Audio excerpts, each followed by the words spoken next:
好啦，第14題，咁我做親呢啲直線嘅圖像嘅一啲比較功夫啦，咁我都會叫我嘅同學仔咧，去到每條都係噶啦，揾翻晒 x、y intercept 同埋 slope 線。OK，係啦，咁樣樣。咁你可以背式去揾啦，咩負 A over B 啊，負 C over A 啊嗰啲嘢啦。咁你都可以用翻你本身揾開 x、y intercept 嗰啲方法啦，例如 put x 等於零 solve y 或者 put y 等於零 solve x 等等。OK，咁我先揾一揾先。OK，咁slope 我就負 A over B 去揾嘅。咁我會咁樣抄低嘅。所以其實同學仔咧，你首先第一，你一定要有方法揾嗰件事情。但係我唔理你用咩方法嘅，係啦，咩方法就你中意嘅啫，或者你嘅習慣嚟嘅啫。OK，但係你點都要有一個方法去到揾 slope 啦，去到揾 x y intercept。OK，係啦，同埋你有一個自己嘅 mark 法。咁我就習慣上咧，y intercept 就 mark 翻喺呢度啦，x intercept mark 翻喺呢度啦，slope 我就自己框住佢咁啊，擺側邊咁樣樣嘅。呢個係我嘅 style 嚟嘅啫。OK，咁你哋都應該要培養到自己嘅一套 style，播你自己參考試去用，去寫得明俾自己睇咁解。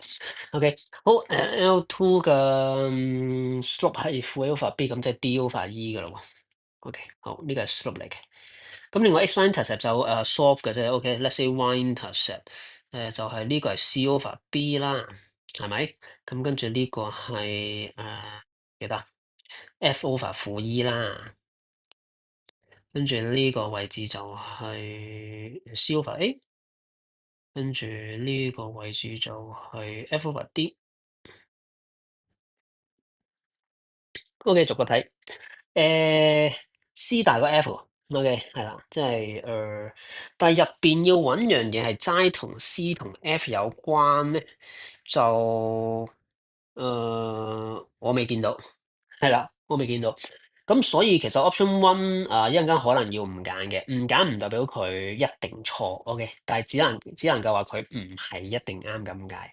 OK，我哋睇埋 option 二三先啦。OK，option two 就係話 AC 細過 DF，AC DF 應該攞呢句攞嚟比較啦。OK，係啦，咁就 F over D 就肯定大於係嘛？肯定大於 C over A 嘅。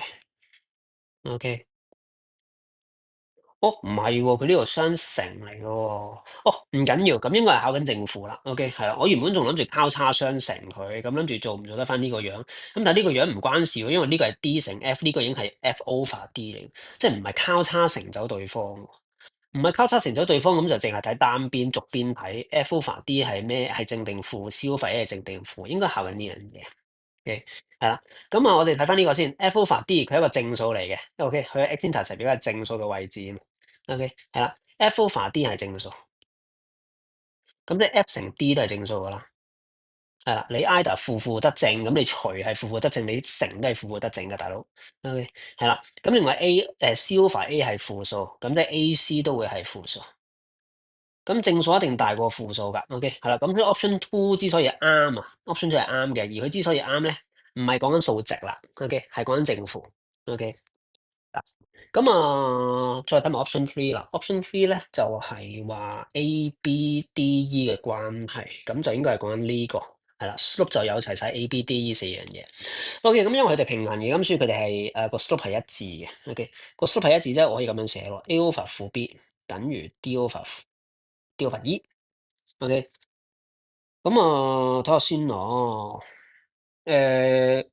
D 乘交叉相乘 AE 係等於負 BD。OK，而佢俾你嘅 option 嚟講咧，咁你份數乘法就分子乘分子就 AE，咁下面就 BD 乘翻過去負一，咁就負 BD，咁即係佢 option three 講緊嘅嘢同我做到嘅嘢咧就不謀而合嘅。OK，係啦，咁所以 option three 都係啱嘅，option three 都係啱嘅。OK，係啦。咁二三都啱啦，咁又係個問題就係咁，option one 揀唔揀咧咁樣？OK，咁再者你可以睇翻嘅，啱啱就話啦，其實 option one 我係判斷唔到佢一定啱，OK，我唔係話佢錯，我判斷唔到佢一定啱。再加上其實你會見到嘅就係呢條題目裏邊咧，任何嘅 A、B、C、D、F 呢六個 unknown 啦，OK，係啦，佢係完全冇正負俾過嚟嘅。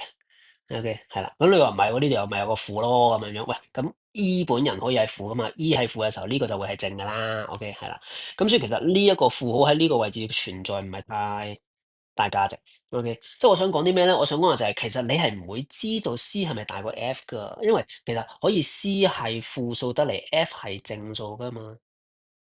啱唔啱先？OK，係啦。咁所以喺一個咁大自由度嘅情形底下咧，其實你連每一個 unknown A、B、C、D、E、F 每一個 unknown 佢個數字嘅正負，佢個數值嘅正負，你都決定唔到，你都確定唔到嘅時候咧，其實你係唔會做到呢一類咁樣單純攞兩者嚟比較問你大細嘅一種咁樣嘅比較。